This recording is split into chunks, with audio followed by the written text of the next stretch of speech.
Good day po sa lahat. Welcome back po muli sa aking channel, Pongs TV.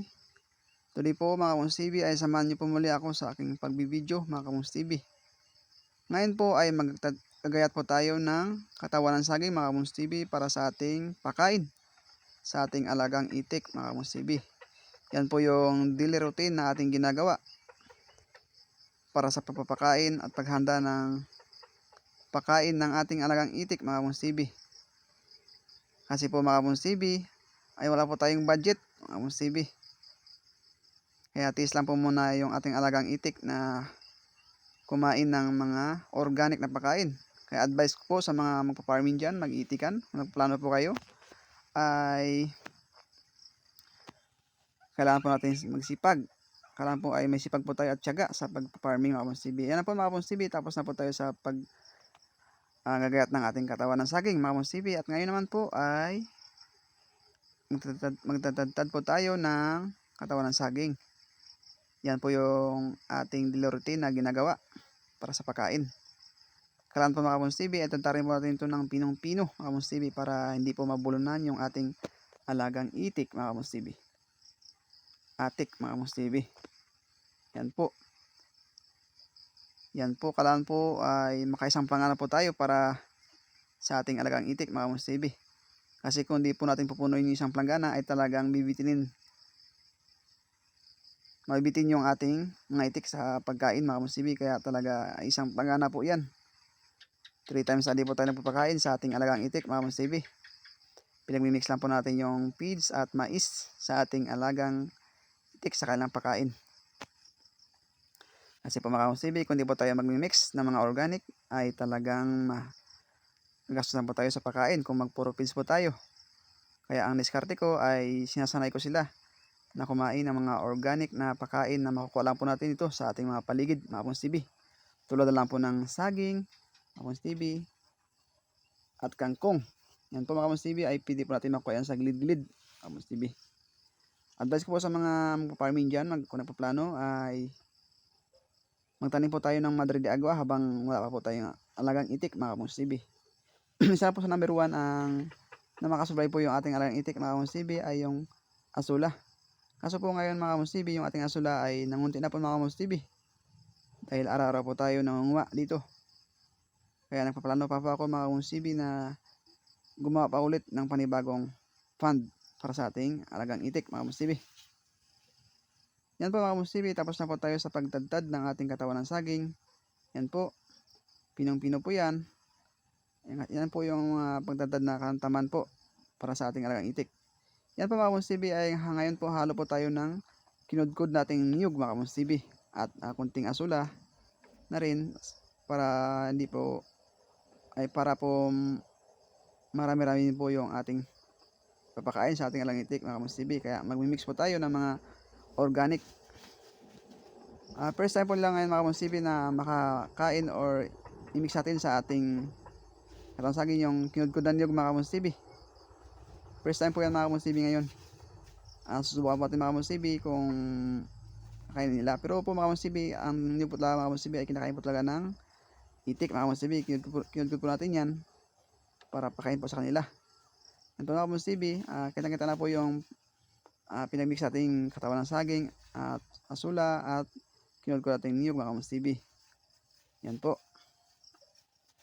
Ngayon po mga Pongs TV, hindi po tayo nakapaghalo ng feeds mga Pongs TV dahil po naubusan na po tayo ng budget. Wala na po tayong pambili ng feeds mga Pongs TV. Kaya mag-organic lang po tayo muna. Yan po. Kaya po sanayin niyo po talaga yung inyong mga alagang itik mga Pongs TV na kumain ng mga organic na pagkain. Kasi pag hindi po natin sinanay ay talagang mahirapan po tayo mga Pongs TV. Yan po mga Pongs TV, ay samahan nyo na po muli ako sa pagpapakain ng ating alagang itik mga Pongs TV sa ating kulungan. Yan po. Nako, may manok pa. Sarap niya Pongs TV. Ihawin. Joke lang po Pongs TV. Yan po mga Pongs TV, yung update po sa ating alagang itik. Yan na po sila ngayon. Ang lakas pa rin po nila. Wala pa rin pong pinagbago mga Pongs TV.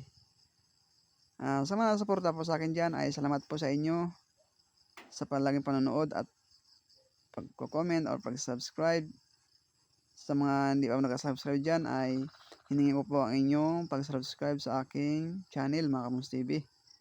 At palupin sa rin po yung aking Facebook page, Romel Basal po. Pakipollow na po. Mga Kamoms TV, hiningi ko po yung inyong suporta. Kung mga Kamoms TV, kung pwede po mga Kamoms TV ay pakishare rin po mga Kamoms TV. Wala rin pong mawala sa inyo mga Kamoms TV kapag i-share nyo itong video na ito mga Kamoms TV. Isa rin po itong malaking tulong po sa akin mga Kamoms TV. Nagpapasalamat ako agad sa inyo mga Kamoms TV.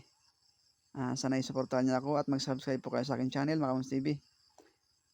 Yan po mga Kamoms TV, talagang ang lakas po talaga ng kumain ng ating alagang itik sa mga Kamoms TV. Naghintay na po yan na sasabugan natin ng katawan ng saging at kinudkod nating niyog at asula mga Kamoms TV. Iyan mga Kamoms TV. O diba? Ang lakas ng kumain mga Kamoms TV.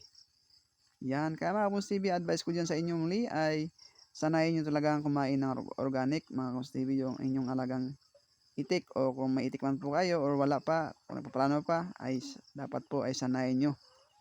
At dapat po ay panoorin nyo itong video na ito mga Kamoms TV ay para po makakuha kayo ng konting kaalaman mga Kamoms TV.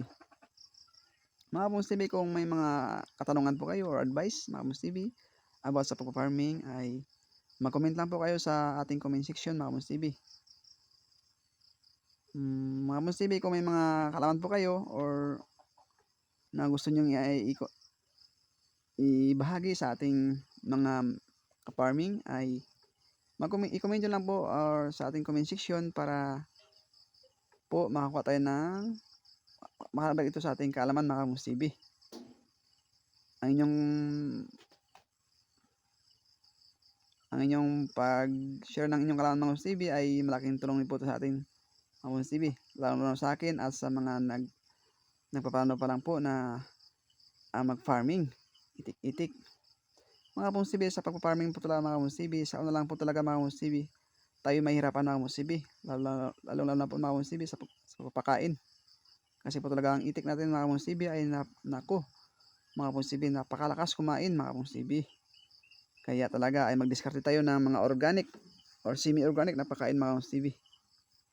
Yan po ay magpainom po tayo ng ating alagang itik, pagkatapos po natin na sabugan sila ng kanilang pagkain mga Kamoms TV para hindi na po sila mabulunan mga Kamoms TV. Kasi pag nabulunan po yan ay maaaring mamatay yung ating alagang itik mga Kamoms TV.